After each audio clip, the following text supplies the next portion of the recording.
শোনা যাচ্ছে না কিনা একটু কমেন্ট করবেন।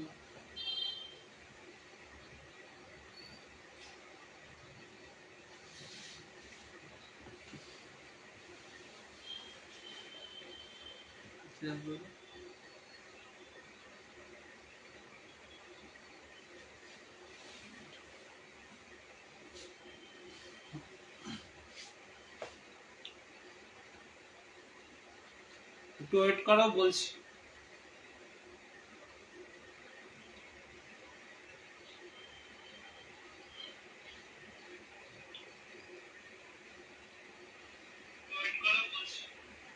শোনা যাচ্ছে।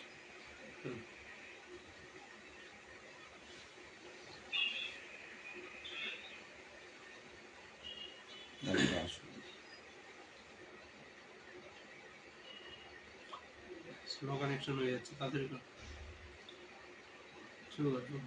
মানে গতকালকের যে শুনানিটা হলো, বহু চর্চিত শুনানি। এই বিষয়ে অনেকে 23 জেলা থেকে জানানো হচ্ছে, দাদা বুঝতে পারছি না পুরোটা ব্যাপারটা যদি একটু খুলে বলা হয়। গতকাল রাতে সম্ভব হয়নি, কারণ আমরা খুব টায়ার্ড ছিলাম। তো আজকে এই বিষয়টা পুরোটাই ক্লিয়ার করে দিচ্ছে আমাদের মোহিত, যে গতকালকের কেসটার কি ব্যাপার এবং আগামী দিনে আমাদের কি করতে হবে। আপনারা অবশ্যই আপনাদের মতামত কমেন্টে দেবেন। আমরা হয়তো কমেন্ট দেখতে পাচ্ছি না, তবে পরে কমেন্টের রিপ্লাইটা দিয়ে দেবো। মোহিত পুরোটা কালকে আগামীকালের যে মানে গতকালের যে কেসটার ব্যাপারে মোহিত ডিটেলস বলছে। যারা যারা লাইভ পুরো স্পষ্টভাবে দেখতে পেয়েছিল তারা তো বুঝতে পেরেছি, কিন্তু অনেক ক্ষেত্রে অনেকে নেটওয়ার্ক ইস্যুর জন্য জায়গায় জায়গায় দেখতে পারেনি বলে তাদের মধ্যে কিছু কনফিউশন আছে। কালকের যেটা দেখা গেল যে মধ্যপ্রদেশের হয়ে ডিএলএডদের পক্ষ থেকে যারা লড়েছিলেন 13 তারিখে, সেই মীনাক্ষী ম্যাডাম, সেই গোপাল শঙ্কর স্যার, তারাই কিন্তু বেশিরভাগটা আর্গুমেন্ট করলেন, তারাই কিন্তু ছিলেন। বাকি পশ্চিমবঙ্গের যদি ইন সার্ভিস বলেন, যে 16,500 থেকে বলা হচ্ছিল যে অনেককে বাদ দেওয়া হবে, তার জন্য লড়বে, উকিল দেবে, তো সেইগুলো নিয়েও কোনো শব্দ করতে দেখলাম না কাউকে। আপনারাও দেখেছেন যে 16,500-তে যে বিএডরা রয়েছে তাদের বাদ দেবে যারা বলছিল, তারা কিন্তু কোনো কথাই, কোনো শব্দই কিন্তু করেনি। তাদের কে ছিল আমরা জানি না, এবং কপিল স্যারকে রাখার কথা বলছিল অনেকে, তাকেও আমরা সেদিন দেখতে পারিনি। এখন বলা হচ্ছে যে তুষার মেহতা স্যার ছিলেন না বলে নাকি কপিল স্যার ছিলেন না। তো আর্গুমেন্ট কে থাকবে কে থাকবে না এটা তো পরের কথা, আগে বিষয়টা তো আমাকে বোঝাতে হবে ভালোভাবে। কালকের অনেকে বলছে যে মানে কোনো চিন্তার কিছু নেই, এই বিষয়গুলো বলছে যে 18 থেকেই লাগু হয়ে যাবে। পুরোটা যদি শুনে থাকেন তাহলে বুঝতে পারবেন বিষয়গুলো, সমস্যাগুলো কোথায় কোথায় আছে। কালকে আমাদের তরফ থেকে আপনারা জানেন যে সুবীর সান্যাল স্যার ছিলেন, যিনি বিভিন্ন ক্ষেত্রে বড় বড় মামলা লড়েছেন এবং এই বিএড ডিএড মামলায় প্রথম থেকে ছিলেন। সেই সুবীর সান্যাল স্যার ছিলেন, আমাদের গৌরব স্যার ছিলেন, সুপ্রিম কোর্টের সোমেশ দা ছিলেন। তো তো তারাই কিন্তু 16,500 নিয়ে তারাই শব্দ করেছে, তারাই কিন্তু তুলে ধরেছে। অন্যদের উকিল কিন্তু সেখানে দেখা গেল না। পশ্চিমবঙ্গ থেকে আমরা যেটা আমাদের যেটা বললো যে কাউকে তো দেখলাম না ডিএলএড দের তরফ থেকে, পশ্চিমবঙ্গেরও দেখা গেল না। তো সেখানে আমাদের উকিলই কিন্তু বলেছিল। এবার আমরা যদি এইভাবে এগিয়ে না আসতাম, আমাদের কথাই হয়তো ওই কোর্ট রুমের চত্বরে উঠতো না। ইন সার্ভিসদের কথা কিন্তু ভালোই ভাবছে সুপ্রিম কোর্ট। এটা কিন্তু যারা স্পষ্টভাবে দেখেছেন তারা বুঝতে পারবেন, কারণ জজ সাহেব যেইভাবে প্রশ্নগুলো করছে, যেই আঙ্গিকে, তাতে কিন্তু বোঝা যাচ্ছে যে ইন সার্ভিসদের কথা ভালো মতনই ভাবা হচ্ছে। অনেকে ছত্তিশগড় নিয়ে খুব খুশি। দেখুন, ছত্তিশগড় কিছু কিছু রাজ্যের বিষয় আলাদা। ছত্তিশগড়ে জাজমেন্টের পরে নিয়োগ দিয়েছিল, জাজমেন্টের পরে কোনোদিনই অ্যালাউ হয় না, তো সেই ক্ষেত্রে বাদ চলে গেছে। এবার কিছু কিছু ক্ষেত্রে কিন্তু সমস্যা আছে। এখন বিষয়টা দাঁড়িয়েছে, আপনারা যদি বিচারপতি অনিরুদ্ধ স্যারের ভয়েসটা শুনে থাকেন, উনি কিন্তু বলেছেন যে 3 ভাগে ভাগ হয়ে গেছে বিষয়গুলো। যারা রাজস্থানের জাজমেন্ট আসার আগে জয়েনিং পেয়ে গেছিল তাদের জন্য আলাদা রকম পরিস্থিতি। যারা রাজস্থানের জাজমেন্ট আসার পরে আর সুপ্রিম কোর্টের জাজমেন্ট আসার মধ্যে, এই সময়ের মধ্যে যারা জয়েনিং পেয়েছে তাদের বিষয়টা আলাদা। আবার যারা সুপ্রিম কোর্টের জাজমেন্টের পরে নিয়োগ পেয়েছে বিএড, তাদের বিষয়টা আবার আলাদা। এরকম 3 ভাগে কিন্তু ভাগ হয়ে গেছে বিষয়টা, পরিস্থিতিটা। এবং সেই জন্য কিন্তু বিভিন্ন চিন্তা ভাবনা করছে বিচারপতিরা। এমনকি সুধাংশু স্যারের বক্তব্যটাও আপনারা শুনেছেন। সুধাংশু স্যার বলছে এখন যা হওয়ার হয়ে গেছে, মরে গেছে, এখন বাঁচিয়ে নেবে এমন একটা পরিস্থিতি। এবং শুনানির শেষে উনি এটাও বলেছেন যে আমরা চাচ্ছি একটা সমস্যাটা সমাধান করে দিতে, আর আপনারা উল্টো মানে সমস্যা তৈরি করতে চাচ্ছেন। উকিলদের উদ্দেশ্যে এটাও বলেছেন উনি যে আমরা একটা সমাধান করতে চাচ্ছি এই বিষয়টা। তো ইন সার্ভিসদের কথা কিন্তু খুব ভাবছে। এবার সেখানে দাঁড়িয়ে ইন সার্ভিস বলতে বলে দিলাম যে 3 ভাগে ইন সার্ভিস আছে। আমাদের পশ্চিমবঙ্গের 16,500 কথা যদি বলেন, অনেকে এই বিষয়টা জানে না। 16,500-তে কি হয়েছিল অনেকে বিষয়টা জানে না। 16,500-তে কিন্তু বিএডদের নিয়োগ হয়ে গেছিল ম্যাক্সিমাম। হওয়ার পরে দেখবেন 738 না 34, আমার খেয়াল নেই, সেই কটা মাত্র সিট বাকি ছিল যারা অফলাইনে ফর্ম ফিল আপ করেছিল কোর্টের অর্ডারে। তো সেইখানে দাঁড়িয়ে আমাদের হাইকোর্টে একটা মামলা করা হয় ক্যান 4-এ, যে এদের এই 738টা সিটের মধ্যে যারা বিএড রয়েছে তাদের আপনি অ্যালাউ করবেন না। তো তখন আমাদের বিচারপতি কলকাতা হাইকোর্টের বলেছেন যে বাকিদের ক্ষেত্রে নিয়ম এক হচ্ছে, সেখানে বিএড জয়েনিং পেয়ে গেছে, শুধুমাত্র এই 738-এর জন্য তো নিয়ম ওইভাবে আলাদা করা যায় না। তো তখন কিন্তু ছাড় দেয়নি। তো সেইটাকে চ্যালেঞ্জ করে কিন্তু সুপ্রিম কোর্টে একটা পরে মামলা করা হয়েছিল, পরে আবার ইন্টারিম অর্ডার চাওয়া হয়েছিল সেই মামলা। তো আমাদের কলকাতায় কিন্তু জয়েনিং হয়ে গিয়েছিল। যাই হোক, আমাদের পর্ষদের হচ্ছে গিয়ে অ্যাডভোকেটের সাথে আমাদের উকিলদের আলোচনা হয়েছে। আমরা পরবর্তী পদক্ষেপ আমাদের নিতে হবে। এবার বিষয়টা হচ্ছে গিয়ে আপনারা দেখেছেন যে ফান্ডিং এর পরিস্থিতিটা, ফান্ডিংটা যে হিউজ পরিমাণ লাগছে। আমরা অ্যাডভান্স কত টাকা মানে পেমেন্ট করতে হয়েছে আপনারা দেখেছেন, বাকিটা আমরা পেমেন্ট যাচ্ছে না। মানে ইউপিআই লিমিট থাকে, তো একদিনে বেশি টাকা ট্রান্সফার করা যায় না, সেই জন্য পুরোটা পেমেন্ট এখনো হয়নি, পুরোটা পেমেন্ট করতে হবে। তো সেখানে দাঁড়িয়ে অ্যাডভান্স ফি অতগুলো টাকা।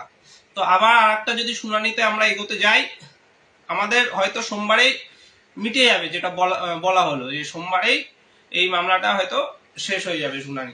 কারণ বিচারপতি অনিরুদ্ধ স্যার হচ্ছে গিয়ে আমাদের রিটায়ার করে যাচ্ছেন, আমরা গুগলে দেখেছি যে 10 তারিখে রিটায়ার করে যাচ্ছেন। তো তার আগে উনি এই সমস্যাগুলো কিন্তু মিটিয়ে দিয়ে চলে যাবেন। তো সেই জন্য এবার আমাদের কেন দরকার, আমাদের কেন উকিল দেওয়া দরকার ছিল, এটা বিস্তারিত লিখেও দেওয়া হয়েছিল।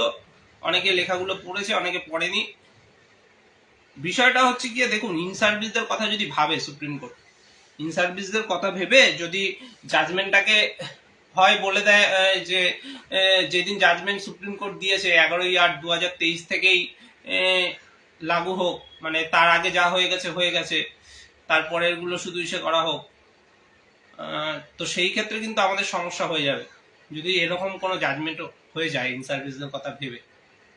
কারণ সেক্ষেত্রে যারা বিএড দেখে টেট পাস করে আছে তারাও কিন্তু পরবর্তীকালে সেই লজিকটা কাজে লাগাবে যে সুপ্রিম কোর্ট বলেছিল যে জাজমেন্টের আগে যা হয়েছে হয়েছে, তো সেই ক্ষেত্রে আমাদের সার্টিফিকেটটাও হিসাব মতো ভ্যালিড।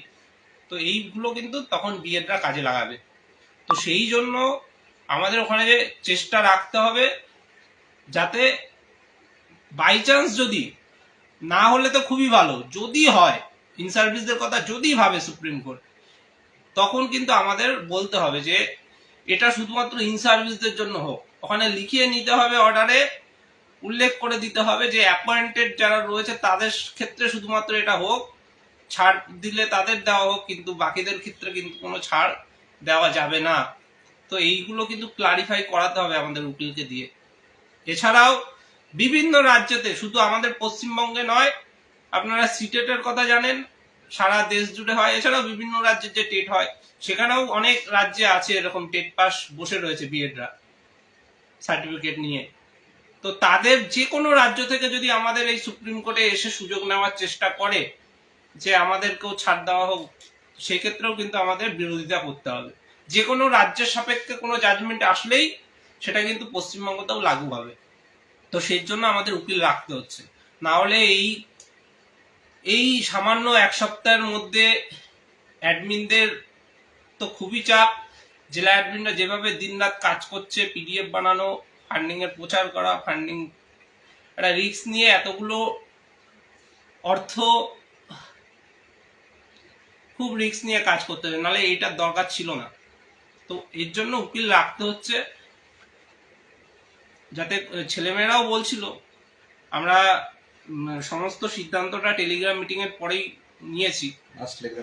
হ্যাঁ, ছেলেমেয়েরা বলছিল যে কোনো রিস্ক নিতে না, বাই চান্স যদি ইন সার্ভিসদের কথা ভাবে তাহলে কিন্তু বিপদটা আমাদেরও হবে। আর ইন সার্ভিসদের কথা মোটামুটি ভালোই ভাবছে, সেটা আপনারা শুনানি দেখলেই বুঝে যাবে। আরো একটা কনফিউশন দূর করে দিই, অনেকে 3টে বেঞ্চের জাজমেন্টের কথা বলছিল। 3টে বেঞ্চের যে জাজমেন্ট রয়েছে সুপ্রিম কোর্টের, বলছিল এটাই তাহলে লাগু হবে। তো সেই ক্ষেত্রে যারা শুনানিটা দেখেননি আবার দেখবেন, তখন বিচারপতি কি বলেছে বা বিএডদের উকিল কি বলেছে। ওই 3টে বিচারপতির যে জাজমেন্ট ছিল, মানে অর্ডার ছিল বিহারের তরফে, সেটা কিন্তু কোনো অ্যাপয়েন্টেড টিচারের জন্য ছিল না। বিচারপতি পাল্টা কিন্তু তখন বলেছে যে এরা তো চাকরি পায়নি, সেজন্য এদের ক্ষেত্রে দেওয়া হয়েছিল। চাকরি যারা পেয়ে গেছে অলরেডি তাদের ক্ষেত্রে কিন্তু আলাদাভাবে ভাবছে। ওই 3টে বিচারপতির যে জাজমেন্ট আছে বিহারের, ওটা কিন্তু কোনো চাকরি মানে পায়নি তাদের মামলা ছিল, তারা শুধু জাস্ট ফর্ম ফিল আপ করেছিল, এরকম যে নোটিফিকেশন হয়েছে ফর্ম ফিল আপ করেছে। তো তাদের ক্ষেত্রে ওরকম অর্ডার দিয়েছিল যে জাজমেন্ট অনুযায়ী যা হবে হবে। তাই 3টে বিচারপতির ওই অর্ডার নিয়ে খুব একটা উৎসুক হওয়ার দরকার নেই, কারণ সুধাংশু স্যারের বক্তব্য শুনে নেবে। সুধাংশু স্যার নিজেও বলেছেন যে এটা তো অ্যাপয়েন্টেডদের বিষয় ছিল না। ভালো করে শুনানিটা দেখতে হবে।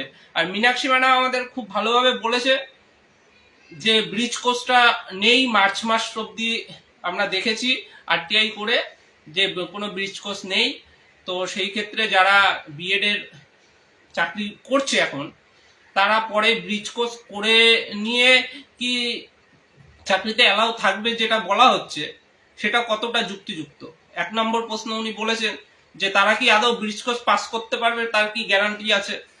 আরো বলেছেন যে ব্রিজ কোর্স যদি তারা কোয়ালিফাই না করতে পারে বা ব্রিজ কোর্স যদি করতে না পারে, তাদের চাকরি কি তখন থাকবে। তো এই বিষয়গুলো উঠে এসছে, এগুলো হবে যে এরা ব্রিজ কোর্স করেনি, এরা মানে অবৈধ, এদের বাদ দেওয়া হোক, এই চেষ্টা তো হবেই। এটা হয়ে গেলে তো সবার মঙ্গল, কোনো ব্যাপারই না। কিন্তু সুপ্রিম কোর্ট যেভাবে ভিউ দিচ্ছে, সুপ্রিম কোর্টে যেভাবে আলোচনা হচ্ছে, ইন সার্ভিসদের কথা খুব ভালোভাবে ভাবছে, এটা বোঝা যাচ্ছে। তাই কোনো রিস্ক কিন্তু নেওয়া যাবে না। ইন সার্ভিসদের হয়ে যদি হঠাৎ বলে দেয় যে জাজমেন্ট হচ্ছে প্রসপেক্টিভ ভাবেই লাগু হোক, 11 তারিখের আগে যা হয়ে গেছে হয়ে গেছে। কারণ এখানে একটা খুব ভাইটাল একটা জিনিস বোঝানোর আছে যে কিছু হাইকোর্ট কিন্তু যে সাবজেক্ট টু আউটকামের অর্ডার দিয়েছিল, কয়েকটা হাইকোর্ট, কয়েকটা রাজ্য বলেছিল যে এদের নিয়োগগুলো সাবজেক্ট টু আউটকাম হোক। কিন্তু কয়েকটা রাজ্য কিন্তু আবার অন্যরকম ভিউ দিয়েছে। কয়েকটা রাজ্যে বিএডদের চাকরি দিয়ে দিয়েছিল। সমস্যাটা এখানেই হয়েছে, এবং এখানে হওয়ার পরে সুপ্রিম কোর্টে যেটা বলা হচ্ছে যে বিভিন্ন হাইকোর্ট বিভিন্ন রকম রায় দিয়েছে, তাই জাজমেন্টটা অন্তত 11 তারিখ থেকে লাগু করা হোক।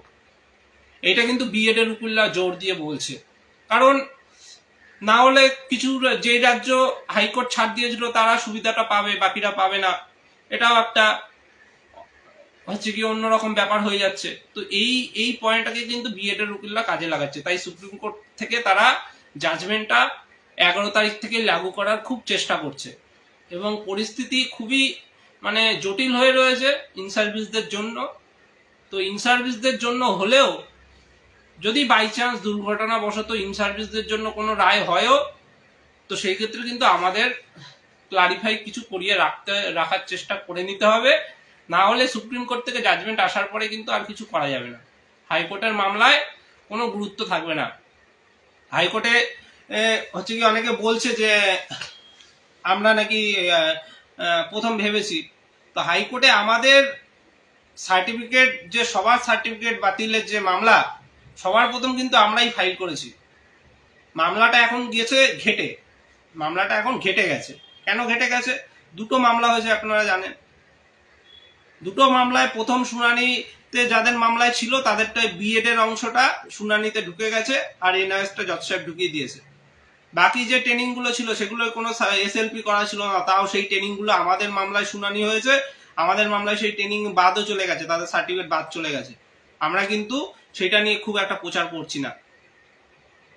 আমাদের কিন্তু অর্ডার আছে, সেই ট্রেনিং গুলো বাদ হয়ে সার্টিফিকেট বাতিল হয়ে গেছে সেই অবৈধদের, কিন্তু আমাদের মামলায় শুনানিটা এখনো বিএডদের শুনানিটা আমাদের মামলায় আসেনি, কারণ প্রথম মামলায় ঢুকে গেছে। দুটো মামলা যেহেতু হয়েছে, ট্যাগ হয়ে রয়েছে এখন।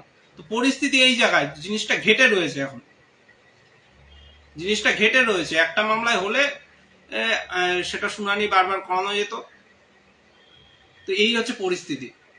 তো এইখানে দাঁড়িয়ে এই মামলাগুলোর গুরুত্ব থাকবে না যদি সুপ্রিম কোর্ট কোন রকম ভিউ দিয়ে 11 তারিখ থেকে জাজমেন্ট লাগু করে দেয়, তাহলে ভিউ থাকবে না। এখন যেটা বিষয়, সোমবার যদি উকিল রাখতে হয়, আপনারা যদি বলেন যে রিস্ক নেব, যদি রিস্ক নেওয়ার যদি মানে চিন্তা ভাবনা সবার থাকে, তাহলে উকিল দেওয়ার দরকার নেই, কারোর এত পরিশ্রম করার দরকার নেই। যদি রিস্ক নিতে পারেন যে যা হবে হবে, বাই চান্স 11 থেকে লাগু হলে হবে, না হলে না হবে, যদি রিস্কটা নিতে পারেন তাহলে উকিল দেওয়ার দরকার নেই। আর যদি ছেলেমেয়েরা রিস্ক নিতে না চায়, তাহলে এই এতগুলো টাকা খরচা করে এত কষ্ট করে আবার উকিল দিতে হবে। এই হচ্ছে কি বিষয়, কারণ উকিল আসলে উকিলের ফিস তো নেবেই। আমরা এর আগে যতগুলো মামলা করেছি সেগুলো অনেক কমে করেছি, সবার থেকে কমে করেছি, বিভিন্ন সোর্স কাজে লাগিয়ে। এমন নয় যে কমে করেছি মানে যে উকিলদের কম টাকা দিয়েছি মানে তাদের ফিস ওরকম কম, এমন নয়। আমরা কিন্তু আমাদের সোর্স কাজে লাগিয়ে সেগুলোকে অনেক কমে করার চেষ্টা করেছি। আপনারা দেখেছেন আমরা যে বিভিন্ন ক্ষেত্রে যে মামলা হয়, আপনারা দেখেছেন যে ধর্ণা মিটিং মিছিলেরও মামলা হয়, সেগুলোও কিন্তু সবসময় জয় পাওয়া যায় না। আমাদের দুটো মামলায় অর্ডার হয়ে আমরা জয় পেয়ে গেছি, সেখানেও কিন্তু অনেকবার শুনানি করাতে হয়েছে। লিভ নেওয়ার জন্য একবার শুনানি থাকে, তারপরে আর্গুমেন্ট হয় যখন তখন একটা শুনানি থাকে। এমন করে কিন্তু আমাদের দুটো যে ধর্ণার মামলা সেখানে কিন্তু প্রায় 5-6 বার শুনানি করাতে হয়েছে, 5-6 বার শুনানির টাকা দিতে হয়েছে। সেগুলো কিন্তু আমরা আলাদা ফান্ডিং তুলিনি। আমরা এই যে পিডিএফ এর যে বিষয়টা বলছি, যে সবার সার্টিফিকেট অবৈধদের বাদ করে একটা পিডিএফ প্রকাশ করতে হবে, সেই মামলায় আমরা কিন্তু ফান্ডিং করিনি, কারণ আমরা প্রচার করবো না ভেবেছিলাম। আমরা এই মামলাটা ভেবেছিলাম প্রচার করবো না, এমনি হোক, সময় মতো হয়ে যাবে। কিন্তু প্রচার করে এই এখন কি হয়েছে, বিএডরা ডবল ডিগ্রিরা সব ক্যান ফাইল করে ঢুকে গেছে মামলায়। তো সেই প্রচারটা করবো না বলে আমরা কিন্তু মামলাটা ফান্ডিং না তুলে করার চেষ্টা করেছিলাম, এবং সেই মামলায় এখনো আমরা ফান্ডিং তুলিনি আলাদাভাবে। এরপরে ক্লাস 5 আপনারা দেখেছেন সিঙ্গেল বেঞ্চে শুনানি হয়েছে, ডিভিশন বেঞ্চে আমাদের প্রায় 3 বার না 4 বার শুনানি হয়েছে। তো সেইগুলো প্রত্যেকবার যতবার শুনানি হবে উকিলকে কিন্তু তার ফিস দিতে হবে, শুনানিতে যাই হোক। তো সেগুলো কিন্তু খুব অনেকটা আমরা সোর্স লাগিয়ে কমে করার চেষ্টা করেছি।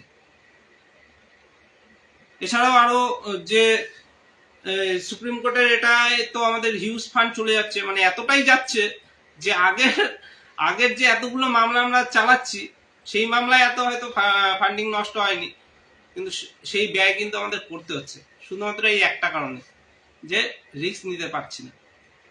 সবাই বলছে তাই, না হলে রিস্ক নেওয়া যেত। নাহলে সবাই এই রিস্ক নিতে পারে। হ্যাঁ,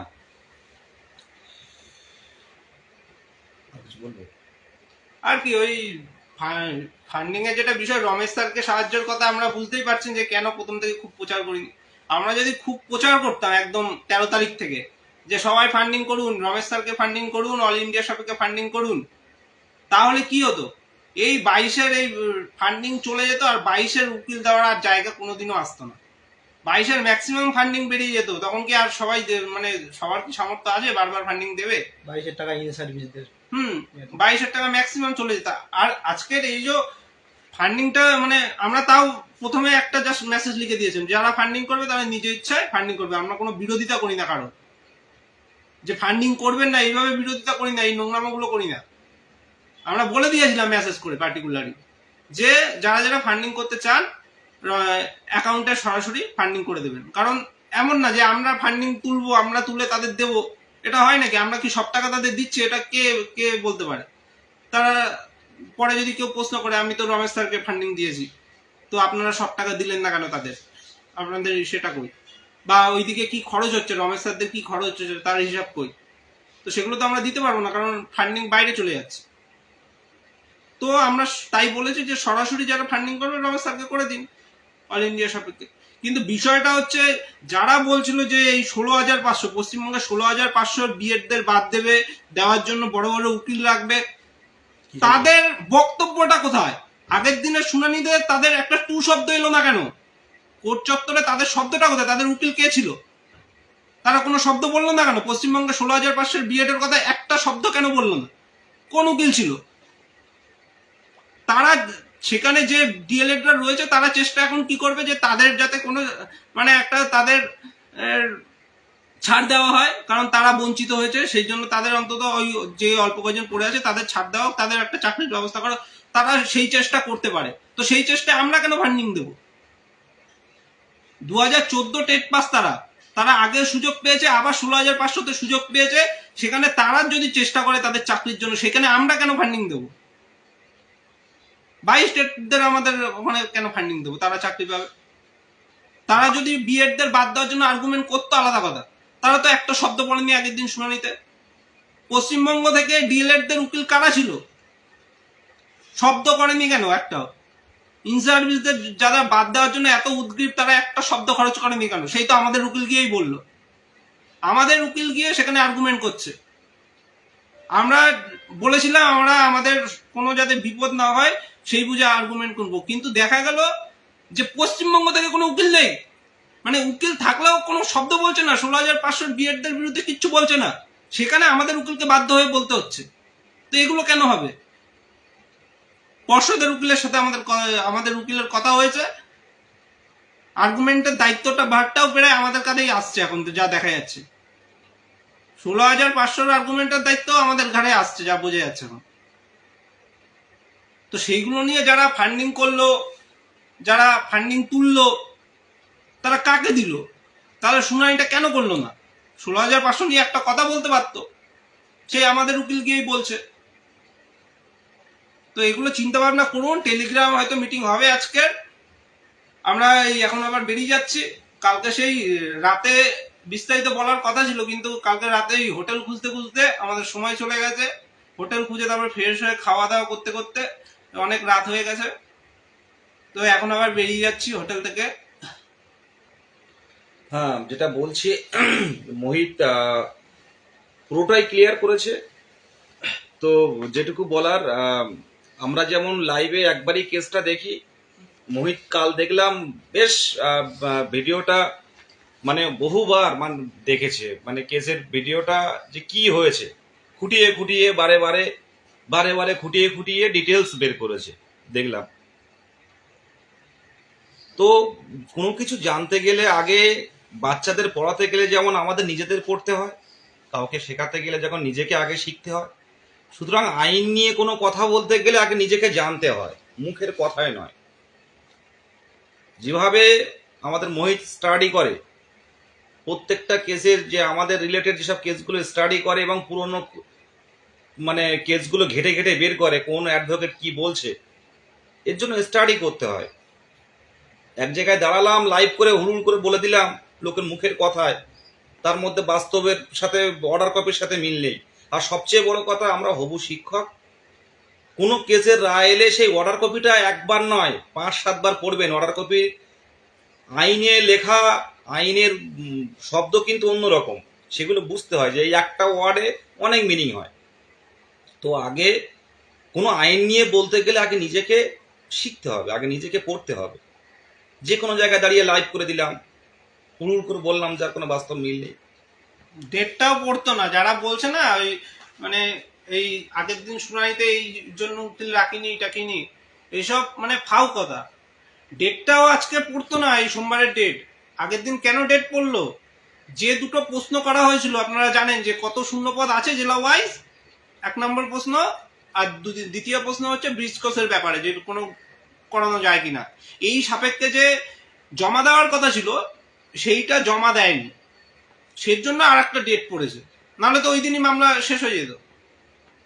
সেখানে যে আমাদের মধ্যপ্রদেশের হয়ে যে ছিলেন এবং অল ইন্ডিয়া সাপেক্ষ বিএডদের হয়ে যে ছিলেন সরকারের উকিল, তিনি বললেন যে আমাদের এটা দিতে একটু সময় লাগবে, কারণ মামলা হট করে লিস্টেড হয়েছে। আগের দিন আপনারা নোটিশ করে পরের দিন মামলা শুনানি করিয়েছেন, তাই আমাদের কমিউনিকেশন গ্যাপ হয়েছে, একটু সময় লাগবে। তো সেজন্য কিছুদিন সময় চেয়েছিল, 3-4 দিন। তো সেই বেসিসে সোমবার ডেটটা পড়েছে। তো সোমবারে কিন্তু ওই তথ্যগুলো জমা পড়বে, ভ্যাকান্সি কি কি ছিল। আর ভ্যাকান্সির বিষয়ে তাও বিএডদের উকিলের মানে যে ছিলেন পাটওয়ালিয়া স্যার, উনি কিন্তু বলেছিলেন যে শূন্যপদের বিষয়টা মন্ত্রিসভায় উঠে এসেছিল। মন্ত্রিসভায় আমাদের ভারতের শিক্ষামন্ত্রীকে জিজ্ঞাসা করা হয়েছিল যে কত কি শূন্যপদ আছে, এই ডিসেম্বর মাসে আগের বছরের। তো তখন বলা হয়েছিল প্রায় 7,20,000 সামথিং শূন্যপদ আছে সারা দেশ জুড়ে এলিমেন্টারি শিক্ষকের ক্ষেত্রে। তো সেইগুলো তাও উঠে এসেছিল। তাও ওই মানে কত কি শূন্যপদ আছে একটা আইডিয়া করার জন্য সেই তথ্যটা দেবে সরকার, এবং ব্রিজ কোর্সের ব্যাপারটা জানাবে হয়তো কি স্ট্যান্ড নিতে চলেছে। তো সেইটা জানানোর জন্য ওই একদিন সময় দিয়েছে। তো সোমবারে আশা করি সমস্তটা শেষ হয়ে যাবে। আমি 23 জেলার সেই সব হবু শিক্ষক শিক্ষিকাকে আমি আবারও ধন্যবাদ জানাই যে দিল্লিতে আমাদের যে অ্যাডভোকেট আসলেন, সুবীর স্যার, সোমেশ স্যার এবং সব order copy তে লেখা আছে। যারা ছিল পুরো অর্ডার কপিতে আছে। Order আমাদের copy তে অ্যাডভোকেটই কিন্তু বলেছে, মোহিত পরিষ্কার ভাবে বলেছে যে আমাদের অ্যাডভোকেটই কিন্তু লড়েছে। তাই আমাদের অ্যাডভোকেট কে দেখে অনেকে হয়তো ভাবছেন যে হয়তো পর্ষদের হয়ে বা কিংবা মানে ডিএলএড দের হয়ে লড়েছে, না।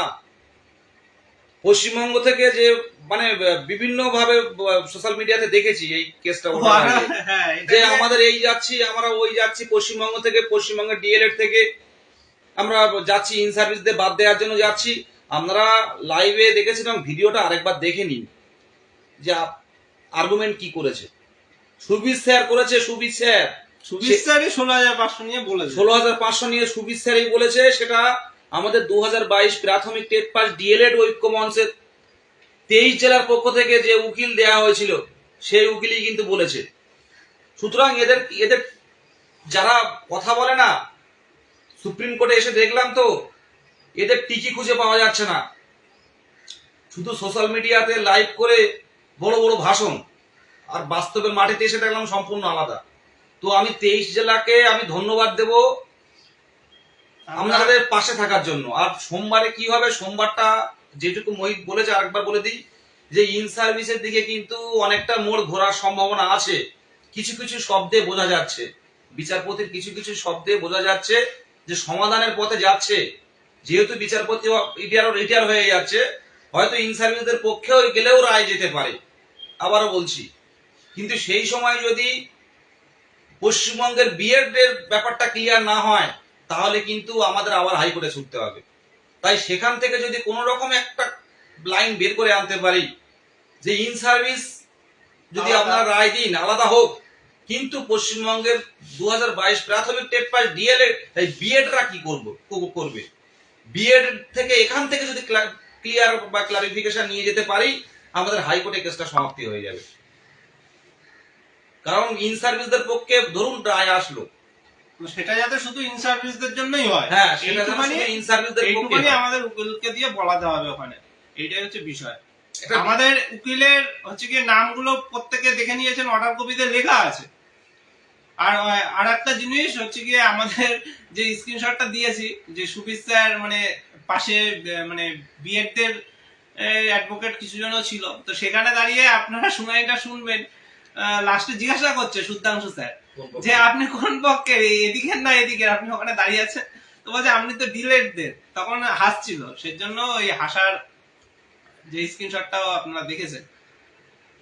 তো এই হচ্ছে বিষয় যে 16,500 নিয়ে যারা এত উদ্গ্রীব, এত চিন্তা যে এদের বাদ দেবে 16,500 বিএডদের, তো তাদের কাউকে দেখা গেল না একটা শব্দ খরচ করার জন্য, সেখানে আমাদের উকিলকেই দায়িত্ব নিতে হচ্ছে। তো যাই হোক, সোমবার যদি রিস্ক নেওয়া যায়, আজকে টেলিগ্রাম মিটিং হবে, সবাই মতামত দেবেন, তাহলে এগোতে হবে সোমবারের জন্য, না হলে আর যেটুকু বলছি, যদি যারা ফান্ডিং দিয়েছেন তাদেরকে বলবো আবার একটু সাহায্য করুন। যারা একদম দেননি তারা আগে এগিয়ে যারা আসুন। দেননি তারা এগিয়ে আসুন। যেসব বন্ধুরা যারা টেট কোয়ালিফাই হয়ে আছে, তারা যারা দেননি বা তাদেরকে বলুন, এবং যারা দিয়েছেন তারাও এগিয়ে আসুন। আমি পরিষ্কারভাবে বলছি, এগিয়ে আসুন। সোমবারটা কিন্তু এই আর কিন্তু হিয়ারিং হবে না, কারণ আমাদের কিন্তু জজ সাহেব কিন্তু রিটায়ার হবেন, যেটা দেখলাম গুগলে। তো এরপরে কিন্তু আর এই মামলাটার কিন্তু সমাপ্তি কিন্তু এইখানে হবে। ইন সার্ভিসদের পক্ষে যদি রায় আসে, সেই পক্ষেই থাক, যাতে বিয়েররা না আসে 22-এ, সেই জায়গাটা কিন্তু ক্লিয়ার হয়ে যাবে সোমবারে। তাই বলবো, যারা ফান্ড দিয়েছেন কোনো কিছু ভাববেন না। আমরা যে অথেন্টিক খবর দিই, ঐক্যমঞ্চ যে অথেন্টিক খবর দেয়, স্বচ্ছতার সহিত কাজ করে। আপনারা 23 জেলা পাশে আসেন বলে এখানে এই দিল্লিতে বসে বলতে পারছি, দিল্লিতে এসে কথা বলতে পারছি, আমাদের দাবিগুলো তুলে ধরতে পারছি। 23 জেলাকে সেজন্য আবারও অসংখ্য ধন্যবাদ দেব, যে যারা ফান্ডিং দিয়েছেন আবারও দিন, আর যারা দেননি আর দেরি করবেন না। সোমবারটা কিন্তু আমাদের কিন্তু একটা জীবন মরণ লড়াই। সোমবারটা জীবন মরণ লড়াই। যদি একবার দুটো লাইন আমরা পাস করাতে পারি, তাহলে মনে করবেন আমাদের ইন্টারভিউ কিন্তু বিএডরা থাকবে না এবং একদম ফাঁকা হয়ে যাবে, ইন্টারভিউটা পুরো হালকা হয়ে যাবে। এই বিষয়ে পর্ষদের সাথেও কথা হয়েছে, সবগুলো সোশ্যাল মিডিয়ায় বলা যায় না। তো কাজ করছি, দিনের শেষে কিন্তু কাজ করছি। 22-এর পূর্ণ প্রশিক্ষিত ডিএলএড এর পক্ষ থেকে কিন্তু কাজ করছি আমরা। মোহিত যেটা বললো, এই পিডিএফ মামলাটা এতদিন বলেনি কেন আমরা? এটা বলুন, আপনারা কমেন্ট করুন। পিডিএফ মামলাটা তো অনেক আগে করা, কিন্তু এতদিন বলেনি কেন আমরা? এতদিন বাইরে আসেনি কেন? তার একটাই কারণ, যাতে বিএডরা আমাদের যাতে ক্যান ফাইল করে পার্টি না হতে পারে, হঠাৎ করে শুনানি হয়ে যাবে। সেখানে মানে আরেকটা পার্টি যারা পিডিএফ মামলা করলো, তাতে কিন্তু বিএডরা ঢুকে গেল। কোথায় সার্টিফিকেট বাতিল, ওটাই সার্টিফিকেট, ওই একটা ওর মধ্যেই সার্টিফিকেট বাতিল মামলা যেটা। তো আমরা সবগুলো সোশ্যাল মিডিয়াতে বলা যায় না, কিছু কিছু আইনি ব্যাপার আছে, সেগুলো ডিসকাস করা যায় না। আমি আবার সংক্ষেপে বলে দিচ্ছি, যে যারা ফান্ডিং দিয়েছেন তারা আবারও ফান্ডিং দিন, আজকের থেকে দেয়া শুরু করুন। আজকের থেকে ফান্ডিং যারা দিয়েছেন সুভাষচন্দ্র বাগের অ্যাকাউন্টে আজকের থেকে ফান্ডিং করুন, আবারও কিউআর কোড পাঠান। এই বলে আমাদের সংক্ষিপ্ত কথা আমরা শেষ করছি। আমাদের পাশে থাকার জন্য ধন্যবাদ। আর আমরা সঠিকভাবে 22-এর স্বার্থে যাতে সবার রিক্রুটমেন্ট আমার দাবি প্রথম থেকে করে আসে সেটা থাকে, সেই কাজটা কিন্তু করে যাচ্ছি। নমস্কার, ভালো থাকবেন। আর কিছু বলবে? কিছু বলবে?